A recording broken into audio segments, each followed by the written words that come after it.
The three things that haven't changed in a estate agency in the last 40 years.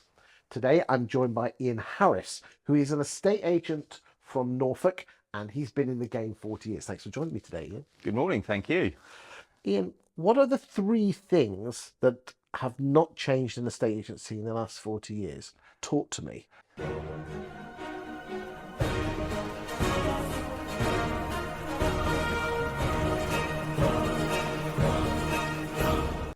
So the first one, low fees. Every agent I've ever spoke to on every day of every year in the last 40 years has had a competitor down the road doing low fees. And it is always a challenge. It hurts your bottom line if you feel you need to compete. That's the daily challenge of business, isn't it? There's somebody competing with you for every job that there is out there, and some will go down the low fee route to try and win that business. Has the solution to beating low fees changed in the last 40 years?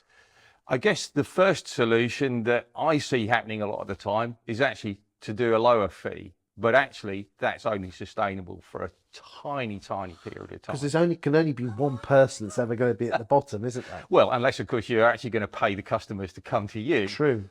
I remember, it's probably an apocryphal story, where Audi, faced with a recession, had a board meeting, and the report was, we had a meeting about the recession and we decided not to participate.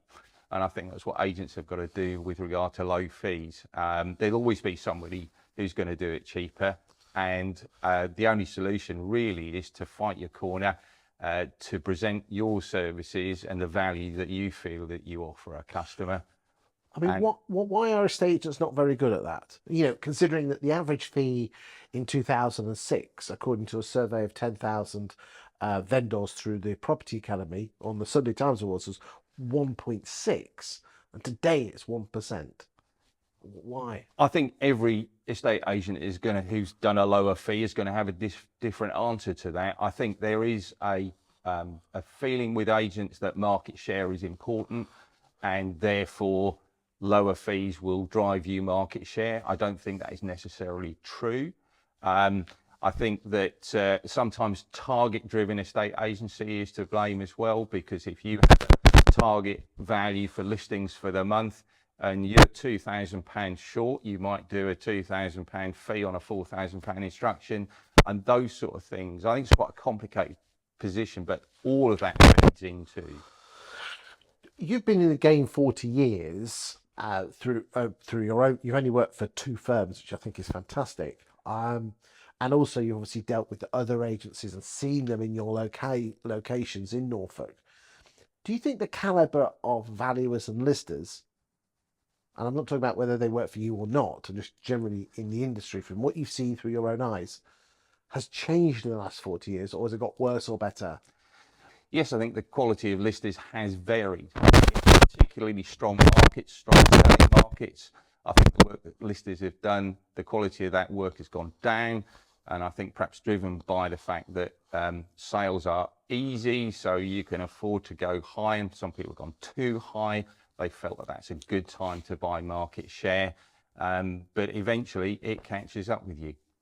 I mean, you know, the last time it was hard work to be an estate agent was after the global financial crash, so 09, 10, 11. We really haven't had bad times. And then you will remember the doldrums years of 93 to 97, even 98, where getting every single sale through was really hard work.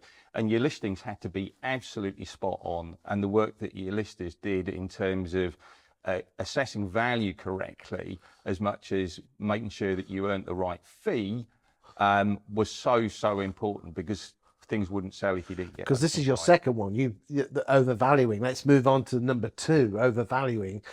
Has that changed in the last 40 years, or have agents always overvalued? I think agents have always valued. I've encountered it, and sometimes it's deliberate. You can see a strategy with a firm down the road where they are putting high prices, and sometimes it's just lack of competence or experience in a particular locality or with a particular type of property.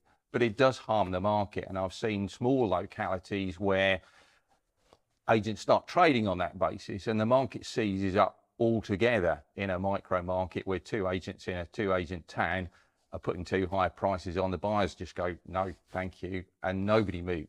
It's interesting because I've had some discussions on social media that people believe estate agents can set prices, but I disagree with that. The market sets the price, doesn't it? I absolutely disagree. Yeah, the market economics have to work. So first-time buyers have to be able to buy at the bottom end to move everybody else forward. And even in the cash markets that I deal with in North Norfolk, buyers come out of the area with a certain amount of money. They have to buy what they want to buy in a particular area.